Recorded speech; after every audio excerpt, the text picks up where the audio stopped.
স্বাগত ডিবিসি সংবাদে, আপনাদের সাথে আছি সামিয়া জান্নাহ। এবার জানাবো খবরের বিস্তারিত। জলবায়ু পরিবর্তনে ক্ষতিগ্রস্ত দেশ হিসেবে নিজেদের পাওনার বেশিরভাগই পায় না বাংলাদেশ। চূড়ান্ত ঘোষণাপত্রে বাংলাদেশ যেন উপযুক্ত ক্ষতিপূরণ পায়, সে বিষয়টি আনুষ্ঠানিক বক্তব্যে তুলে ধরবেন প্রধান উপদেষ্টা ডক্টর মোহাম্মদ ইউনূস। আজারবাইজানের রাজধানী বাকুতে জাতিসংঘের জলবায়ু সম্মেলনের দ্বিতীয় দিনে ব্যস্ত সময় পার করেছেন প্রধান উপদেষ্টা ডক্টর মোহাম্মদ ইউনূস। বিশ্বের অন্তত 20টি দেশের শীর্ষ নেতা এবং আন্তর্জাতিক সংস্থার প্রধানদের সাথে দেখা করেন তিনি। সম্মেলনের ফাঁকে প্রধান উপদেষ্টা দেখা করেন তুরস্কের প্রেসিডেন্ট রিসেপ তাইয়েপ এরদোয়ানের সঙ্গে। সাক্ষাতে সংস্কার ও সমৃদ্ধ দেশ গড়ার যাত্রায় বাংলাদেশকে সম্ভাব্য সব ধরনের সহায়তার আশ্বাস দেন তুরস্কের প্রেসিডেন্ট। এদিকে স্থানীয় সময় দুপুরে প্রধান উপদেষ্টার প্রেস সচিব জানান, গ্লোবাল সাউথ ফোরামভুক্ত জলবায়ুর পরিবর্তনের ক্ষতিগ্রস্ত দেশগুলো যেন উপযুক্ত ক্ষতিপূরণ পায় তা তুলে ধরবেন প্রধান উপদেষ্টা। প্রফেসর ইউনূস সবাইকে ডেকে বলেছেন যে যাতে আমাদের এই যে আমাদের যে পুরো এফার্টটা যাতে পুট আপ করি, যাতে সবাই মিলে আমাদের ডিমান্ডটা যাতে ফাইনাল ডিক্লারেশনে আসে। বুধবার জলবায়ু সম্মেলনে বক্তব্য দেবেন প্রধান উপদেষ্টা ডক্টর মোহাম্মদ ইউনূস। প্রতি বছর বিশ্বের নানান দেশে জলবায়ু সম্মেলন বসে জাঁকজমকপূর্ণভাবে, কিন্তু ক্ষতিগ্রস্ত দেশগুলো যেই প্রতিশ্রুত অর্থ পাওয়ার কথা সেই অর্থই ঠিকঠাক মতো পাওয়া যায় না। এবছর বাংলাদেশ চায় প্রতিশ্রুত অর্থ যেন ঠিকঠাক মতো পাওয়া যায়, সেই প্রতিশ্রুতিটা যেন বিশ্ব নেতারা দেয় বাংলাদেশকে। Ishrat Jahan Urmi, DBC news, Baku, Azerbaijan. জলবায়ু পরিবর্তনের ক্ষতিকর প্রভাব মোকাবেলায় অর্থ খুবই গুরুত্বপূর্ণ, কিন্তু সবার আগে উন্নত বিশ্বের মানুষদের অভ্যাস পরিবর্তন করার আহ্বান জানিয়েছেন প্রধান উপদেষ্টা ডক্টর মোহাম্মদ ইউনূস। COP29-এর দ্বিতীয় দিনে তরুণদের সাথে এক মতবিনিময় অনুষ্ঠানে এসব কথা বলেন তিনি। জলবায়ু সম্মেলনে বাংলাদেশ প্যাভিলিয়নে স্থানীয় সময় বিকেল 5টায় অর্থনীতিতে ক্ষুদ্র কৃষকদের অংশগ্রহণ শিরোনামে এক মতবিনিময় সভায় অংশ নেন ডক্টর মোহাম্মদ ইউনূস। অতিরিক্ত পররাষ্ট্র সচিব রিয়াজ হামিদুল্লাহর সঞ্চালনায় বিভিন্ন প্রশ্নের উত্তর দেন তিনি। গ্রামের নারী কৃষকদের কি করে স্বাবলম্বী করেছে গ্রামীণ ব্যাংক তুলে ধরেন তা।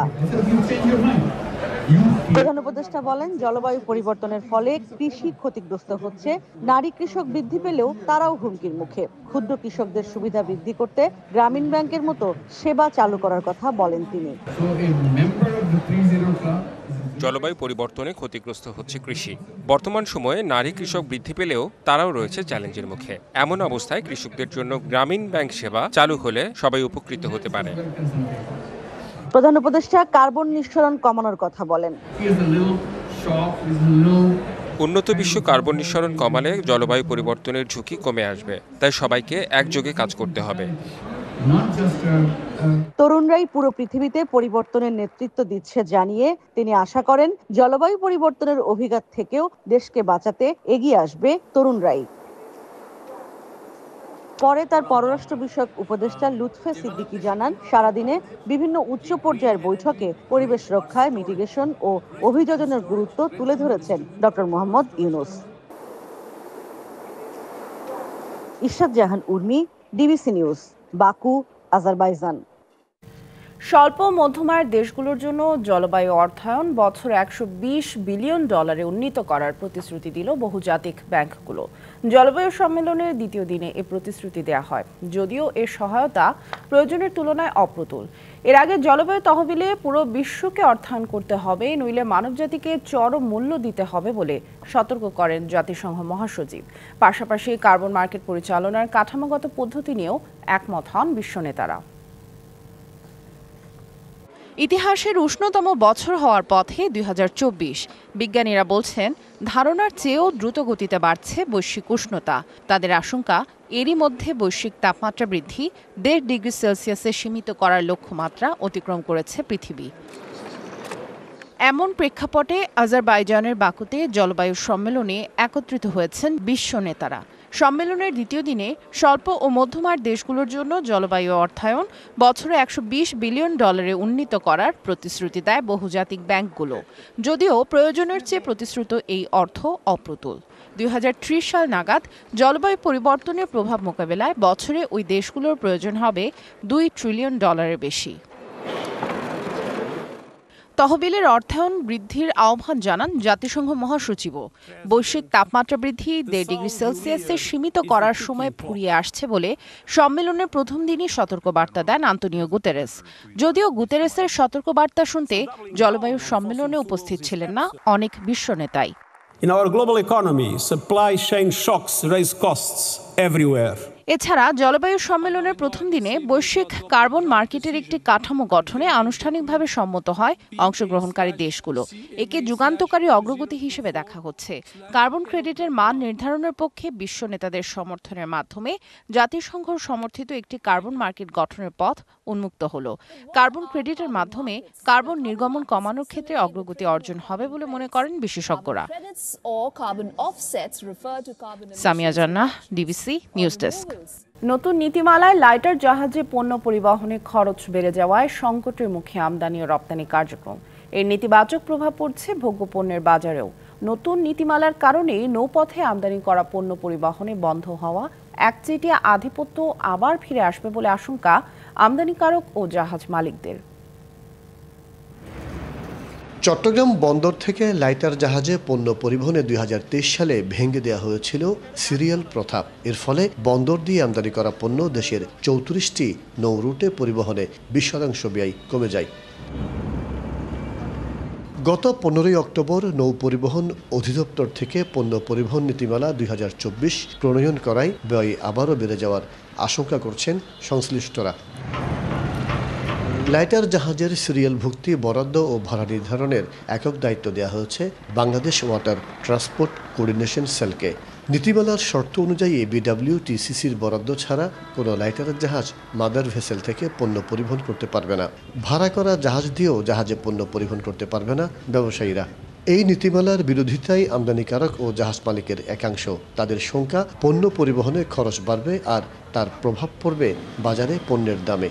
এই সিরিয়াল প্রথার কারণে শুধুমাত্র লাভবান হবে একটা সিন্ডিকেট। বর্তমান সরকারের চ্যালেঞ্জ হচ্ছে ভোগ্যপণ্যের দামটা নিয়ন্ত্রণের মধ্যে রাখা। ওই সিন্ডিকেটের কারণে ভোগ্যপণ্যের দাম বাড়বে, দেশের জনগণ ক্ষতিগ্রস্ত হবে। তবে ওয়াটার ট্রান্সপোর্ট কোঅর্ডিনেশন সেল বলছে, নতুন এই নীতিমালার কারণে পণ্য পরিবহনের খরচ আরও কমবে। সঠিক সময়ে পণ্য পরিবহন করতে পারলে লাভবান হবে ব্যবসায়ীরা। সরকার কিন্তু সবকিছু বিবেচনা করে গ্যাজেটটা দিচ্ছে। এটাতে সিরিয়ালে চললে কোনো মালিকের কোনো অসুবিধা হবে এটা আমার মনে হয় না। মাদার ভেসেল যত তাড়াতাড়ি ছেড়ে দেওয়া যায় ততই অ্যাকচুয়ালি ভোগ্যপণ্যের উপরে প্রভাব কম হবে। মাদার ভেসেলের ড্যামারেজ অনেক হাই, $30-40 হাজার এক একটা জাহাজ একদিন যদি ডিলে করে তাহলে তাকে ড্যামারেজ দিতে হবে। ক্যারিং ফ্রেটও এত বেশি না। ক্যারিং ফ্রেটের চাইতে মাদার ভেসেল যাতে ডিলে না করে সেই দিকে সবাই সর্বাত্মক প্রচেষ্টা থাকা উচিত। এদিকে অতিরিক্ত মুনাফার লোভে পণ্য বোঝাই লাইটার জাহাজ নদীতে ভাসমান অবস্থায় গুদাম হিসাবে ব্যবহার করছে অনেক আমদানিকারক। এতে কৃত্রিম সংকট তৈরি হয়ে আমদানি করা প্রায় সব ধরনের পণ্যের দাম বাড়ছে। মাসুদুল হক, ডিবিসি নিউজ, চট্টগ্রাম। ফেনীতে সাম্প্রতিক বন্যায় সম্পূর্ণ ক্ষতিগ্রস্ত হয়েছে 8,345টি ঘর, আংশিক 52,065টি। কিন্তু আড়াই মাসেও শুরু হয়নি ক্ষতিগ্রস্তদের পুনর্বাসন কার্যক্রম। মেরামত করতে না পারে ভাঙা ঘরেই দিন কাটছে অনেক পরিবারের। আগস্টের ভয়াবহ বন্যায় ডুবে যায় ফেনীর অধিকাংশ এলাকা। তীব্র স্রোতের সঙ্গে ভেসে যায় অনেকের বসতি।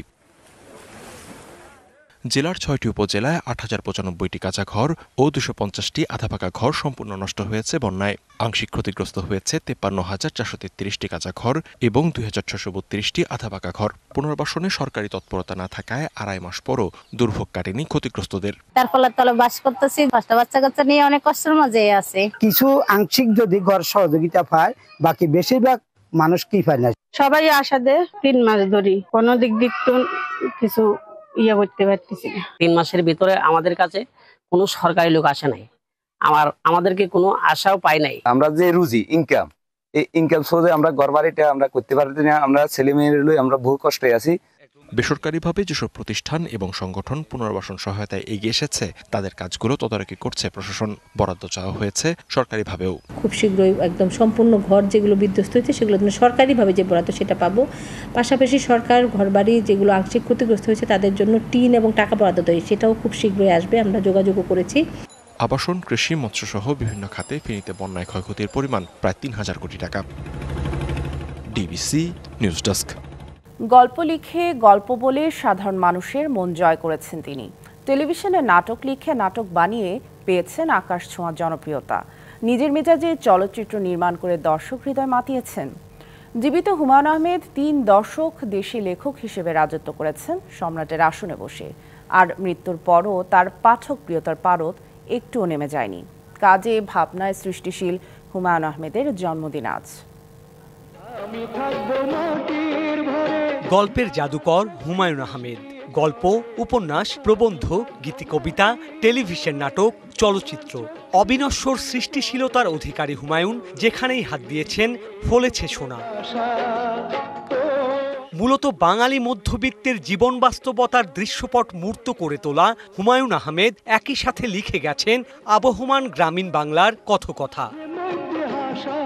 নন্দিত নরকে, শঙ্খনীল কারাগার, অচিনপুর, তোমাকে, দেয়াল, জোছনা ও জননীর গল্পের মতো বহু কালজয়ী উপন্যাসের রচয়িতা হুমায়ুন সৃষ্টি করে গেছেন হিমু, মিসির আলী ও শুভ্রর মতো বাংলা সাহিত্যের তুমুল জনপ্রিয় কিছু চরিত্র। একটা ছিল সোনার কন্যা,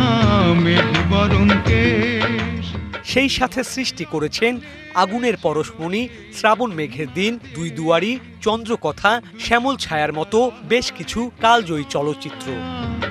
নদীর জলে পড়ল কন্যার ছায়া। বিপুল প্রতিভার স্বীকৃতি স্বরূপ জীবদ্দশাতেই পেয়েছেন ২১শে পদক, বাংলা একাডেমি পুরস্কার, জাতীয় চলচ্চিত্র পুরস্কার সহ অজস্র সম্মাননা। বর্ষা ও জোছনা প্রিয় হুমায়ুন আহমেদ ভালোবাসতেন প্রকৃতির সান্নিধ্য। নাগরিক কোলাহল থেকে দূরে গড়ে তুলেছিলেন নিজের চারণভূমি নুহাসপল্লী। সেখানেই বৃক্ষরাজির মধ্যে চিরশায়িত হয়ে আছেন গল্পের জাদুকর। Sourav Bappa, DBC news, Dhaka. সুন্দরবনের দুবলার চরে কাল থেকে শুরু হবে ৩ দিনব্যাপী ঐতিহ্যবাহী রাস উৎসব। রাস পূর্ণিমায় পুণ্যার্থীদের পূজা ও পুণ্য স্নানের মধ্য দিয়ে পূর্ণতা লাভ এই উৎসবের মূল আয়োজন। সংরক্ষিত সুন্দরবনের জীববৈচিত্র্যের সুরক্ষায় পুণ্যার্থীদের জন্য এবছরও বেশ কিছু নির্দেশনা জারি করেছে বন বিভাগ। প্রায় ২০০ বছর ধরে সুন্দরবনের দুবলার চর আলোর কোলে রাস পূজা ও রাস পূর্ণিমায় স্নান করে থাকেন সনাতন ধর্মাবলম্বীরা। প্রতি বছর কার্তিক মাসের শেষের দিকে অথবা অগ্রহায়ণ মাসের প্রথম দিকে ভরা পূর্ণিমার সময় এই উৎসব অনুষ্ঠিত হয়। এবার ১৪ থেকে ১৬ নভেম্বর পর্যন্ত দুবলার চরের আলোরকোল এলাকায় রাস পূর্ণিমার পূজা ও পুণ্যস্নান অনুষ্ঠিত হবে। ভক্ত দর্শনার্থীদের যাওয়া আসা নির্বিঘ্ন করতে ৫টি রুট নির্ধারণ করা হয়েছে। বন বিভাগের অনুমতি পাওয়ার পর শুধু সনাতন ধর্মাবলম্বীরাই এই পুণ্যস্নানে অংশ নিতে পারবেন। রাস উৎসবে আসা পুণ্যার্থীদের কারণে জীববৈচিত্র্যের যেন কোনো ক্ষতি না হয় সেদিকে নজর দেওয়ার দাবি। রাস উৎসব যেহেতু ধর্মীয় উৎসব, এটি মানুষ যাবে, সেটা আরও নিয়ন্ত্রিত করা যায় কিনা সেটি দেখতে হবে। বন্যপ্রাণীর উপর যাতে বা এখানে পরিবেশের উপর যাতে কোনো প্রভাব না পড়ে সেটার জন্য দরকার হয় আরও বেশি রুলস রেগুলেশনস, আরও বেশি সিস্টেম বা আরও বেশি উদ্ভাবনী চিন্তাভাবনা দরকার। রাস উৎসবকে কেন্দ্র করে বন্যপ্রাণী শিকার বন্ধ ও জীববৈচিত্র্য রক্ষায় কঠোর অবস্থানে বন বিভাগ ও আইন প্রয়োগকারী সংস্থা। সুন্দরবন উপকূল জুড়ে নেওয়া হয়েছে বাড়তি নিরাপত্তা। কোনো বন্যপ্রাণী বা জীববৈচিত্র্যের কোনো ক্ষতি না হয় সেই জন্য আমরা মাঠ পর্যায়ে বন বিভাগ, কোস্টগার্ড, নেভি, পুলিশ এবং অন্যান্য র্যাব সমস্ত আইন শৃঙ্খলা রক্ষাকারী বাহিনী তৎপর থাকব। এদিকে উৎসবকে কেন্দ্র করে এবারও হচ্ছে না রাসমেলা। ২০২১ থেকে রাসমেলা বন্ধ রয়েছে। DBC news desk. প্রকৃতিতে শীতের আগমনী বার্তা। হালকা হিমভাব জানান দিচ্ছে প্রকৃতির দরজায় কড়া নাড়ছে শীত। আর শীত মানেই পিঠাপুলির স্বাদ। হালকা শীতেই জমে উঠেছে হরেক পিঠার বিকিকিনি। স্বল্প পুঁজিতেই এ ব্যবসায় লাভবান হচ্ছেন বিক্রেতারা। তবে স্বাস্থ্যসম্মতভাবে পিঠা তৈরি ও পরিবেশনের উপর জোর দিচ্ছেন ভোক্তা অধিদপ্তর। প্রকৃতিতে বইতে শুরু করেছে শীতের আমেজ। শীত আর পিঠাপুলি একে অপরের সঙ্গে লতায় পাতায় জড়িত। হিম হাওয়া বাড়ার সঙ্গে সঙ্গে পিঠা আড্ডাও জমজমাট হতে শুরু করে। ভোর আর সন্ধ্যায় শহরের জনাকীর্ণ স্থানে, রাস্তার মোড়ে কিংবা মহল্লার অলিগলিতে শীতের হরেক পিঠার পসরা সাজিয়ে বসিয়েছেন মৌসুমি পিঠা বিক্রেতারা। সেসব দোকানে পিঠার স্বাদ নিতে ভিড় করছেন ক্রেতারা। দোকানগুলোতে পাওয়া যাচ্ছে ধোয়া ওঠা ভাপা, জিভে জল আনা চিতুই ও মজাদার নারিকেল পুলি সহ নানা ধরনের পিঠা। পিঠার মৌসুমি এই ব্যবসা অনেক দরিদ্র মানুষের উপার্জনের পথ খুলে দিয়েছে। পিঠা বিক্রির আয়ে চলছে অনেকের সংসার। প্রতি পিস ভাপা পিঠা 10 টাকা ও চিতই পিঠা 3 টাকায় বিক্রি হচ্ছে। আমাদের এখানে ভাকা চিতোয়া ডিম বেচাকেনা আলাদা দিলে খুব ভালো হয়। জায়গার ভাড়া টাড়া দিয়ে লোকজনকে বিদায় দিয়ে ঠিক মোটামুটি 4-5 হাজার টাকা আর কি। আমি 20 বছর ধরে ব্যবসা করতেছি, মোটামুটি খেয়ে পরে আল্লাহর মধ্যে খুব ভালোই আছি। নানা ব্যস্ততায় যারা ঘরে পিঠা বানিয়ে খাওয়ার সময় পান না, তারা এসব দোকান থেকে পিঠা কিনে নেন। এখান থেকে আমরা আমাদের পছন্দ মতো বিভিন্ন প্রকারের পিঠা পেয়ে থাকি, যে পিঠাগুলো খেতে অত্যন্ত সুস্বাদু। ভ্রাম্যমান এই দোকানগুলোতে আমরা মানে এটা পায়ে থাকি এবং এটাতে আমরা খুব আনন্দিত এবং খুব মজা করে খাই আর কি। বাবা মার সাথে ভাপা পিঠা খেতে এসেছি, সাথে আছে চিতই পিঠা আরো অনেক কিছু। তবে স্বাস্থ্যসম্মত উপায়ে পিঠা তৈরি ও পরিবেশন করতে সবার প্রতি আহ্বান জাতীয় ভোক্তা অধিকারের। সামনে যে শীত মৌসুম আসতেছে, সে উপলক্ষে যে রাস্তার সাইডে বা বিভিন্ন দোকানে যে পিঠা উৎসব বা পিঠা বিক্রি করে, সেগুলো আমাদের মনিটরিং রয়েছে। আমরা তাদের নির্দেশনা দিব যে যেন তারা স্বাস্থ্যকর পরিবেশে খাবারটা পরিবেশন বা পিঠাটা পরিবেশন করে। এবং শীত যত বাড়বে পিঠা বিক্রির তত ধুম পড়বে। Mehedi Hasan, DBC news desk. Saudi আরবে মরুভূমির বুকে প্রবাসী বাংলাদেশি উদ্যোক্তারা গড়ে তুলছেন কৃষি খামার। স্থানীয় বাসিন্দাদের কাছ থেকে জায়গা ভাড়া নিয়ে খামার করে যেমন লাভবান হচ্ছেন প্রবাসীরা, তেমনি কাজের সুযোগ পাচ্ছেন অন্য বাংলাদেশিরাও। পরিবারের আর্থিক সচ্ছলতা ফেরাতে সৌদি আরব পাড়ি জমান ময়মনসিংহের ত্রিশাল উপজেলার জাহাঙ্গীর। শুরুতে কাজ করেন বিভিন্ন কোম্পানিতে, কৃষি খামার করে এখন তিনি সফল উদ্যোক্তা। রিয়াদ থেকে প্রায় 80 কিলোমিটার দূরের শহর আল খারিজ প্রদেশে 2 বছর আগে এই কৃষি খামার গড়ে তোলেন জাহাঙ্গীর। সিম, বেগুন, মরিচ, ঢেঁড়স ও লাউ সহ নানা জাতের সবজি চাষ করে পাইকারি ও খুচরা বিক্রি করছেন সৌদি আরবের বিভিন্ন স্থানে। কৃষি ফার্মটা করার কারণে এখানে আমাদের 20 থেকে 30 জন লোকের কর্মসংস্থান হয়েছে। সর্বোচ্চ আমরা চেষ্টা করি বাংলাদেশি ভাইদের রাখার জন্য। দেশের অর্থনৈতিক যোগানের জন্য এটাও বিশেষ প্রয়োজন। জাহাঙ্গীরের খামারে কাজের সুযোগ পেয়েছেন 20 জন বাংলাদেশি। মাসে প্রত্যেকের বেতন 50 থেকে 60 হাজার টাকা। টাকা পাঠিয়ে দেশের অর্থনীতি সমৃদ্ধ করছেন প্রবাসীরা। ভেন্ডি আছে, তার লাউ আছে, আলহামদুলিল্লাহ ফসল ভালো হচ্ছে। আমরা বাংলাদেশের 50-60 হাজার টাকা স্যালারি পাই। সৌদি আরবে কৃষি খামার গড়ে আকামাবিহীন বাংলাদেশিদের কর্মসংস্থানের সুযোগ সৃষ্টি করতে রেমিটেন্স যোদ্ধাদের প্রতি আহ্বান জানিয়েছেন জাহাঙ্গীর। DBC news desk. আগামী 20 জানুয়ারিতে 47তম মার্কিন প্রেসিডেন্ট হিসেবে শপথ নেবেন ডোনাল্ড ট্রাম্প। এর আগেই প্রশাসন ঢেলে সাজাচ্ছেন তিনি। ট্রাম্পের আগের মেয়াদে প্রশাসনে থাকাদের সিংহভাগই বাদ পড়বেন। নতুন মেয়াদে মন্ত্রিসভায় দেখা যাবে নতুন মুখ। সরকারি দক্ষতা বিভাগের নেতৃত্বে ইলন মাস্ককে বেছে নিয়েছেন ট্রাম্প। সরকারি বিভিন্ন ক্ষেত্রে খরচ কমিয়ে আনতে কার্যকর ভূমিকা রাখতে পারেন মাস্ক, এমনটাই ধারণা তার। ক্যানজাসের সাবেক কংগ্রেসম্যান মাইক পম্পেওকে সেন্ট্রাল ইন্টেলিজেন্স এজেন্সি সিআইএ এর পরিচালক হিসেবে নিয়োগ দেওয়া হয়েছে। ট্রাম্পের আগের মেয়াদে তিনি দায়িত্ব পালন করেছিলেন পররাষ্ট্রমন্ত্রী হিসেবে। প্রতিরক্ষা মন্ত্রীর দায়িত্ব দেওয়া হবে ফক্স নিউজের হোস্ট পিট হেগসেথকে। আর জাতীয় গোয়েন্দা বিভাগের পরিচালক হিসেবে নিয়োগ পেয়েছেন জন র্যাটক্লিফ। সংবাদ এই ছিল এখনকার মতো। ডিবিসি নিউজের সংবাদগুলো পড়তে ভিজিট করুন dbcnews.tv আর ভিজিট করুন ডিবিসির ফেসবুক পেজ এবং ইউটিউব চ্যানেল। ডিবিসির সঙ্গেই থাকুন 24 ঘন্টা।